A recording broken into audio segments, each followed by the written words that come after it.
તમે જેના પાછળ 3 મહિના 6 મહિના 3 વર્ષ 4 વર્ષ દીધા છે એના અંતે તમને શું મળ્યું? જો એના એક ચેક કરવા માટે તમારી પાસે જો કલાકનો સમય ના હોય તો તમારે આગળ તૈયારી ના કરાય.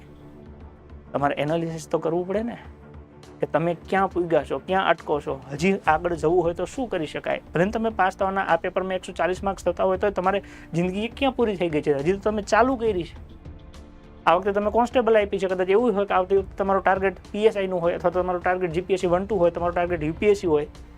તો આમાં જુઓ ને કે 200માંથી તમે 140 કેમ પૂગ્યા? હજી 60 પ્રશ્નો. તમે તો તૈયારી જીપીએસસી નહીં કરતા હતા. મેં એવા ઘણા વિદ્યાર્થી જોયા છે કે જે લોકો પીએસઆઈ બનવા માંગતા હતા પણ આનો માની લો કોન્સ્ટેબલમાં એમને જોઈએ એવા માર્ક્સ નથી થયા. જીપીએસસીની તૈયારી કરવાવાળા વિદ્યાર્થીઓ છે એને જોઈએ એવા માર્ક્સ નથી થયા. આજે મારી નજરમાં છે એ છોકરાની વાત કરું છું.